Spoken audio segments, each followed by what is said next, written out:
Bonjour à tous, c'est avec grand plaisir que je vous accueille dans l'émission Asphalte spéciale Top Marque. Le célèbre salon réunit les plus belles supercars de la planète en un seul lieu et c'est ici, au Grimaldi Forum.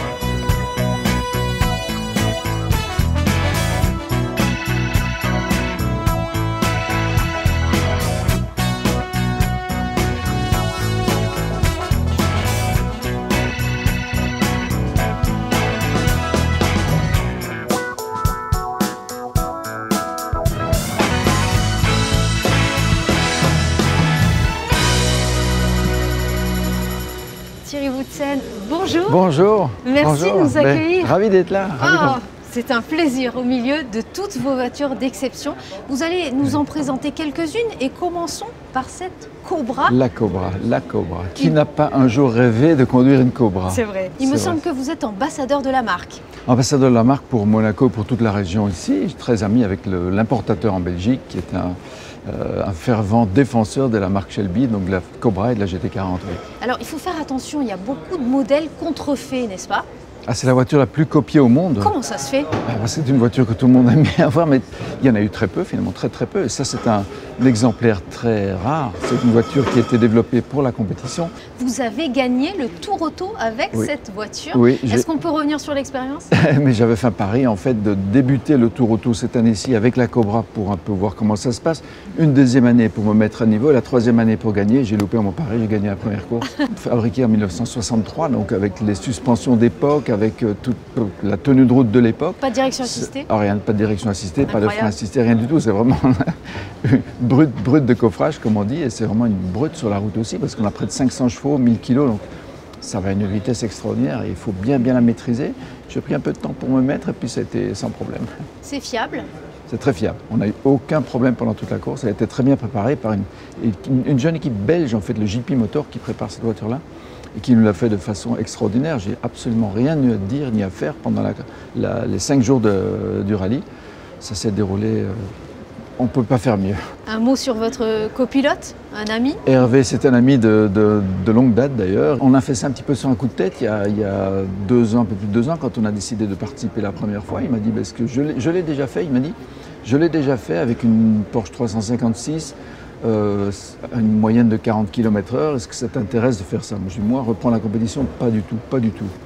Et puis j'ai commencé à y réfléchir un petit peu, et puis il m'en a reparlé, et puis finalement j'étais convaincu de le faire, mais de le faire non pas en régularité, mais de le faire en compétition. Et je crois qu'il m'a parlé d'une certaine sortie de route assez impressionnante. Il m'a dit, parlez-lui des vignes. Ah oui. Qu'est-ce que ça veut dire?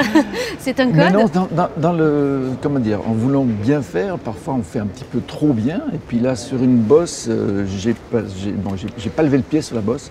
Et derrière la bosse, il y avait un petit virage. Et puis là, on est allé un petit peu trop vite, donc j'ai fait un tête à queue à peu près 140 km/h. Donc on est rentré dans les vignes en marche arrière. D'accord.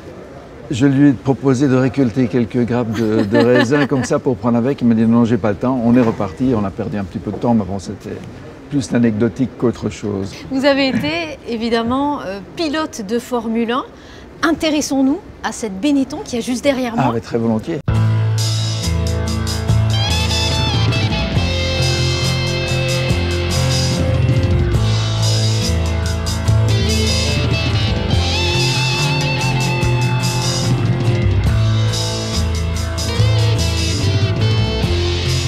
Thierry, quel souvenir finalement gardez-vous de cette monoplace? Alors c'est un souvenir incroyable parce que j'ai piloté l'écurie Benetton en 1987 et 88. J'ai terminé 4e au championnat du monde avec 6 podiums derrière les fameux Senna et Prost. Je ne pouvais pas faire mieux que ça. Ah oui. Donc 4e au championnat du monde. Et ça, c'est une voiture qui a été pilotée par Nelson Piquet et par Michael Schumacher en 1991. D'ailleurs, cette voiture-là, celle-là, a gagné le Grand Prix du Canada. Là où j'ai aussi remporté ma première victoire quelques années auparavant, en 89 d'ailleurs. Donc cette voiture-là est en état de rouler. Elle a été pilotée il n'y a pas longtemps par le propriétaire et elle est en vente chez nous pendant le salon. J'espère qu'on va trouver acquéreur. Vous qui avez piloté dans ces belles années, quel regard portez-vous sur la F1 d'aujourd'hui et cette technologie finalement qui ne cesse d'évoluer? Il y a des très très gros changements qui ont eu lieu en très peu de temps. Ça a commencé dans les années 90, début des années 90, avec l'arrivée de cette technologie qui ont compliqué toutes les choses. Et puis les ordinateurs qui ont pris le pas un petit peu sur l'intelligence humaine au niveau de la réaction, au niveau des changements à effectuer sur la voiture. Je dirais, de mon temps, un pilote devait être pilote et aussi ingénieur pour parler, discuter avec les ingénieurs, pour expliquer les problèmes, apporter les solutions aussi. Et c'était vraiment une osmose entre les deux qui faisait entre deux hommes en fait, qui faisait que la voiture pouvait s'améliorer et le pilote pouvait gagner des places sur la grille et éventuellement gagner des grands prix. Vous pensez que ce n'est plus le cas aujourd'hui? Aujourd'hui, c'est très différent parce que la voiture est créée par les ordinateurs, le contact humain est beaucoup moins important qu'auparavant. Les tactiques de course sont très différentes parce que nous, on partait avec un plein d'essence, on avait 220 litres dans la voiture, on avait un train de pneus, il fallait qu'on aille au bout. Donc on avait à gérer tout ça aussi. Maintenant, c'est plus du tout le cas. C'est l'équipe qui gère, bien ou mal. On l'a vu lors du Grand Prix de Monaco. Il sont passées des choses un petit peu délicates là, il ne faut pas dire plus. Mais c'est très différent aujourd'hui. Je dirais la technologie a pris le dessus. Quand on disait dans mon temps, j'ai l'air d'être vieux quand je parle comme ça, mais qu'un pilote comptait pour 50%, la voiture comptait pour 50% aussi de la réussite, pour faire à 100% et arriver au bout de la course. Aujourd'hui, je crois qu'on est passé à 80% voiture, 20% pilote. Cela dit, parmi les 20%, il y a toujours des différences, des pilotes qui vont un petit peu plus vite que les autres. Là, il peut faire la différence, mais la technologie, les voitures ont pris tellement le dessus qu'on voit que ce sont tout le temps les mêmes qui gagnent. Sur le grille de départ, il y a 2 Ferrari, il y a 2 Red Bull, les voitures sont classées comme ça et il n'y a plus assez de différence entre les pilotes. Ils ne peuvent plus s'exprimer comme on le faisait avant, malheureusement. Donc, est-ce que c'est mieux ou moins bien? Je n'en sais rien. Moi, je n'ai pas conduit ces voitures-là, donc je ne peux pas le dire. Ça doit être sûrement très, très amusant à conduire aussi, très, très plaisant, mais c'est très différent. Voilà, je le vois comme ça de l'extérieur. Je regrette un petit peu la compétition telle qu'on l'avait nous, parce qu'on était une bande de copains, on allait faire la course et puis on s'amusait bien tout en étant sérieux bien sûr, mais on s'amusait bien en faisant ces déplacements-là. Maintenant, l'ambiance a fort changé. Et j'ose même pas vous demander ce que vous pensez du e-prix. C'est un véritable jeu vidéo aujourd'hui, c'est ça. Un petit peu, oui. Les gens votent pour les pilotes, oui, c'est particulier. C'est un petit peu poussé à l'extrême. Je crois que c'est de la compétition automobile aussi. Il y a toujours un vainqueur, il y a un perdant. Il y a quand même une stratégie à mettre en place. Tout à fait. C'est très différent, mais ça n'a plus grand-chose à voir avec les voitures telles que la Formule 1 actuelle. Il y a toujours les moteurs à combustion et puis on gère ça de manière différente. Le e-prix, c'est tout autour des batteries, des moteurs, et puis il faut garder l'énergie jusqu'à la fin, et puis il faut profiter de certains événements de course pour ne pas consommer. Enfin, c'est très différent. C'est une compétition complètement à part. Passons à cette incroyable Ford GT40 que je vois d'ici. Est-ce qu'on peut aller la voir de plus près? Ça, c'est vraiment fabriquée à une centaine d'exemplaires. Le chiffre exact, je ne le connais pas. Mais ce que je sais, c'est que cette voiture, elle a même livré, exactement la même livrée que celle qui a gagné Le Mans en 1969 avec Jackie Hicks. C'était une des premières courses que moi j'ai vues à la télévision en étant gamin. J'avais 12 ans à l'époque, je crois. Et ça m'a fasciné, ça m'a vraiment fasciné, cette GT40. Je suis vraiment tombé amoureux de cette voiture-là et de la voir sur mon stand d'aujourd'hui, c'est extraordinaire. J'ai conduit une GT40 pendant le Grand Prix historique aussi, j'ai fait quelques tours. C'est un monde à part, c'est vraiment un monde à part pour l'émotion qu'elle procure, pour la joie du pilotage aussi, mais surtout l'émotion, c'est extraordinaire. Elle a été construite pour concurrencer Ferrari, ce qui est juste incroyable. Un petit jeu, entre gamins, je dirais. L'histoire est incroyable. Ils se sont tous moqués les uns des autres. Ferrari s'est moqué de Ford, Ford s'est moqué de Ferrari, et Carroll Shelby a dit « je vais faire une voiture pour battre Ferrari ». Et ils y sont arrivés à créer cette voiture-là. Ils ont gagné 3 ou 4 fois d'affilée les 24 heures du Mans. Et c'est vraiment une légende du sport automobile, c'est la légende. Quand on parle de... Mais tout le monde la reconnaît d'ailleurs. On peut voir des Ferrari passer dans la rue, on ne sait pas si elles ont gagné Le Mans ou pas. Celle-là, oui. Donc c'est pour moi une voiture qui dépasse en notoriété toutes les autres. Et quand Ford a cessé sa production, des particuliers ont voulu lui donner une seconde vie, c'est ça? Alors Carroll Shelby a continué à produire ces voitures-là et continue encore aujourd'hui à produire des voitures comme ça. L'usine existe encore et les voitures sont produites, mais bon, il y en a 1 ou 2 par an comme ça qui sont faites exactement comme les voitures étaient construites à l'époque. Je dirais on peut prendre 95% de cette voiture-ci, de toutes les pièces, et les échanger avec les voitures de l'époque des années 60. Donc, on a vraiment là une voiture telle qu'elle était construite dans les années 60. C'est ça qui est extraordinaire. Thierry, pour terminer notre tour d'horizon, j'aimerais bien aller du côté de cette 911 que je vois d'ici. qui est très particulière. Allez, on y va.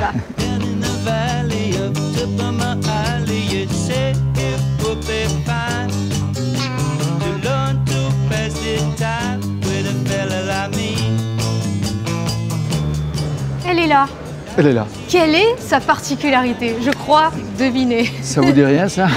Oui. C'est une Porsche qui date de 1981, qui a été complètement restaurée au niveau carrosserie, niveau intérieur, et vraiment comme elles étaient, même mieux qu'elles étaient à l'époque, qui a été aussi complètement électrifiée. Donc on a sorti le moteur, boîte de vitesse, transmission, on a tout sorti. On a remplacé le réservoir à essence par des grosses batteries. On a mis 2 moteurs électriques à l'arrière et puis bon voilà, c'est une voiture qui est 100% électrique. On peut parler de néo-rétro? Tout à fait, absolument. C'est ça, Néo-rétro, c'est exactement ça. C'est les nostalgiques de ces années-là où les passionnés, les gens qui sont pleins d'émotions pour ce genre de voiture-là pourront rouler dans toutes les circonstances maintenant. C'est une voiture qui a pris à peu près 3 ans de développement au niveau engineering, fabrication. C'est la deuxième qui vient de sortir de l'atelier, je dirais. Elle peut rouler à 200 km/h, une autonomie de 407 km. Je vais essayer de voir si c'est vrai. J'ai un petit peu roulé avec comme ça, c'est extraordinaire. On est dans une Porsche, pas un bruit, ça roule, c'est super silencieux. Vous aimez? C'est surprenant. C'est surprenant. Il y a certaines personnes disent une voiture électrique dans un châssis comme ça, ça ne va pas ensemble. Moi, je trouve que si. Alors, comment on explique cette demande? Vous pensez que les amateurs de belle mécanique aujourd'hui sont nostalgiques finalement des designs d'antan? Mais il y a beaucoup de gens qui ont des opinions différentes sur les voitures de l'époque, sur les voitures d'aujourd'hui. Il y a des gens qui détestent l'électrique, d'autres qui ne rêvent que de cela. Ceux qui ne rêvent que de cela pourraient très bien être intéressés par cette voiture-là, bien sûr. Donc il y en a, je dirais chez nous, on est tout public en fait, toute catégorie. Et je suis très content d'avoir cette voiture sur notre stand parce que c'est une évolution vers le futur, vers ce que la principauté demande également, des voitures vertes et des voitures à énergie renouvelable. Donc voilà. Alors évidemment, on n'a pas le temps de toutes les présenter, c'est dommage, mais elles sont là, elles sont toutes à la vente sur le salon Top Marque. Le salon Top Marque et après, elles sont chez nous dans le showroom, dans notre beau showroom sur le port de Vintimille. Voilà, on se développe petit à petit, on essaie d'atteindre un bon niveau de présentation et des belles voitures et puis je suis ravi. Thierry Boutsen, merci pour ce beau moment. C'était un pur plaisir. On vous dit, j'espère, à bientôt dans l'émission Asphalt. Pour moi, merci beaucoup et à très bientôt. Allez, à présent, cap sur un programme de personnalisation qui va en faire rêver plus d'un. C'est parti.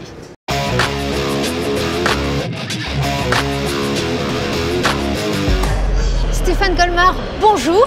Et bonjour. Merci de nous accueillir sur Top Marque. C'est un grand plaisir. Alors, une bonne nouvelle, le groupe Second accueille une nouvelle marque. Les étoiles dans les yeux. C'est ça. N'est-ce pas? On vient de rentrer dans la famille des partenaires Bugatti. On en est très fiers. Le groupe Second vient de rentrer dans cette nouvelle famille et nous avons de grandes attentes de cette marque.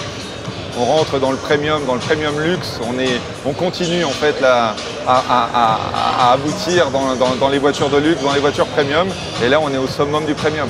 On peut le dire. Une Bugatti sur mesure, c'est possible aujourd'hui? C'est complètement possible, vous en avez un exemple concret ici, avec cette Bugatti Grand Prix, qui met en exergue le programme Bugatti sur mesure que vous avez derrière vous. C'est le service de personnalisation de Bugatti, où tous les rêves sont possibles, j'ai envie de dire. Vous avez depuis la couleur, la personnalisation couleur extérieure, couleur intérieure, vous avez tous les matériaux, les choix de possibilités et faites-vous plaisir, faites-nous rêver et faites-vous rêver. Si je veux du diamant dedans? Vous pouvez également. Formidable. Alors toutes ces voitures sur ce stand sont personnalisables. Vous avez souhaité vraiment mettre en avant ce service? Exactement, le groupe Second a souhaité participer à Top Marque cette année pour mettre en exergue et pour mettre en avant les services de personnalisation des différentes marques. Nous avons représenté la marque Porsche avec son service manufacture exclusive à Stuttgart. Nous avons la dernière Lamborghini en date, la Technica, avec son service ad personam. Et nous avons également la marque Audi qui est représentée avec son service de personnalisation Audi exclusive. On a hâte de les essayer. Et on a hâte de vous les faire essayer. Stéphane Colmar, merci de nous avoir accueillis en plein rêve. Un grand merci à vous. Merci. À bientôt.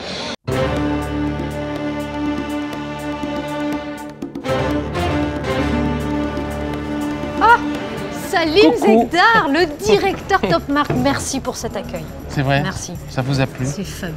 Mais c'est vrai. pas fini. Non, c'est pas fini. Non, ça fait que commencer. Alors, est-ce que je peux vous poser une dernière question? Allez, S'il fallait en choisir qu'une, ça c'est une torture, ça. En choisir qu'une, c'est pas possible. C'est pas possible. Je peux vous en faire deux? allez, Alors, parce que c'est vous. la toute première, parce que c'est un rêve de gosse et je pense que ceux de ma génération comprendront, c'est la DB5 de James Bond. D'abord parce que c'est James Bond, ensuite c'est ce côté mythique. Donc ça serait la première. Et puis la seconde, parce que ça aussi, ça fait partie des voitures de ma génération, c'est la GT40, Ah. la Ford. Je valide. Donc, Est-ce vous qu'on validez peut... Ah bah écoutez, avec grand plaisir, Allez venez, voir venez. à l'intérieur. Je suis... Venez, Je prends le volant. venez. Vous prenez le volant? Ah oui, je Non, prends j'allais le vous volant. ouvrir. Ah bah attendez, vous prenez le volant, venez. J'ai reçu une éducation, vous savez. Donc, alors là, ça va être un peu compliqué. Allez-y, passez. Merci. Allez, ça passe. Par contre, il y a le bouton sur le siège éjectable, c'est moi qui suis à côté, vous appuyez pas. Hein. Alors là, on est bien d'accord, c'est un rêve. Hein. C'est la vraie réplique. Il y a eu 25 exemplaires de construits, c'est le dernier exemplaire. À la C'est vente, mythique, évidemment. qui est à la vente pour la modique somme de 3 millions d'euros. Merci, Salim Je vous en Zegdar. prie. Et à très À bientôt. vite.